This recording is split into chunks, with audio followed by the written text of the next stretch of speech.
नमस्कार, मैं हूँ रेनू भाटिया। न्यूज़ हब भारत में आपका स्वागत है और हम दिखाते हैं सच और देखते हैं आज की ब्रेकिंग न्यूज़।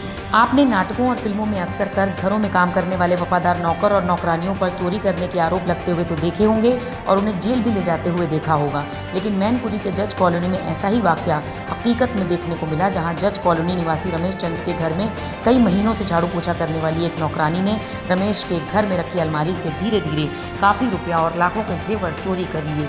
घटना का खुलासा उस समय हुआ जब वो झाड़ू पोछा करते हुए अलमारी के पास पहुंची और अलमारी के कवर खोलकर उसे चोरी करने लगी। तभी रमेश चंद्र की पुत्रवधू ने लगे हाथ पकड़ लिया, जिसकी शिकायत पुलिस को दी गई। मौके पर पहुंची पुलिस ने उसे गिरफ्तार करते हुए पूछताछ की तो उसने अपना सारा बयान कबूल किया। ये भी बता दिया कि चोरी किए गए लाखों के जेवर को उसने एक सुनार के यहाँ बेचा है। उसकी निशानदेही पर पुलिस ने सुनार की दुकान से माल बरामद करते हुए चोरी करने वाली नौकरानी को कानूनी कार्रवाई करते हुए जेल भेजा है।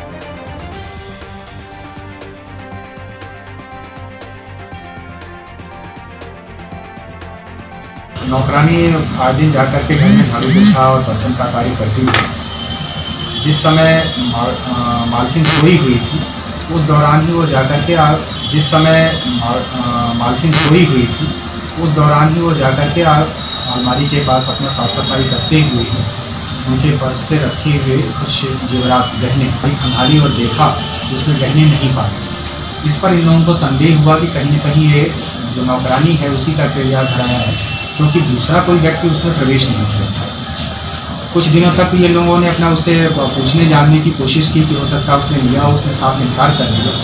इसके बाद उन लोगों ने आकर के पुलिस को कंप्लेन की, उनका अभियोग पंजीकृत किया गया।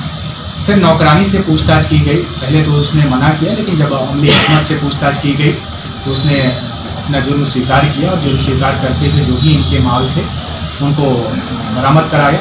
तो सकुशल घटना का अनावरण कर लिया गया है, अभियोग पंजीकृत कर लिया गया है।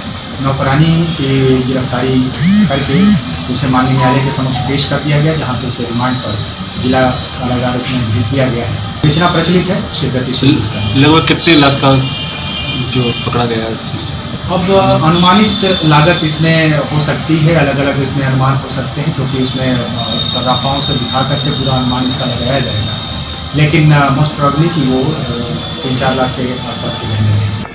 हमारे यहाँ दिसंबर महीने से ममता उर्फ सोनी नाम की एक महिला चौका बर्तन काम करती थी। अभी 20 अगस्त को जब लॉकडाउन हुआ था उस पीरियड में हमने इसे काम पे हम नहीं बुलाते थे। 20 अगस्त को उसके बाद हमने बुलाया इसको और 20 अगस्त वाले दिन ये अंदर कबर्ड में हमारे कबर्ड खोल के खड़ी हुई थी। हमारी बहू ने देखा कि कबर्ड खोल खड़ी हुई है तो उसने अपनी सास को बताया।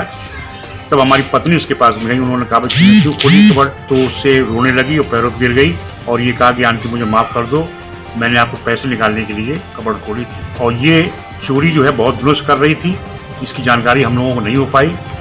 इसके जाने के बाद जब हमारी पत्नी ने कबर्ड का लॉकर खोला तो उसमें जो डिब्बा देख रही सब डिब्बा खाली थे। तब हमको जानकारी हुई। हम उस समय कॉलेज में थे, कॉलेज से हमें फ़ोन कर बुलाया। हम अपनी पत्नी के साथ लेकर घर गए। इसने पूरा कबूलनामा कबूल किया है कि हमने तो आपके सब सामान लिया है। इसकी रिकॉर्डिंग मेरे पास में है। अच्छा, ये माल जो पकड़ा गया मैनपुरी में किस दुकान से पकड़ा गया, कहाँ पे पकड़ा गया? ये ममता उर्फ सोनी ने ये कृष्णा ज्वेलर्स यहाँ गई थी, हम बोले थे, हमारे साथ में पुलिस भी थी, कन्हैया, और वहाँ जाके उसने बताया कि मतलब हमने सोना यहाँ पे थी। मैनपुरी से न्यूज़ हब भारत।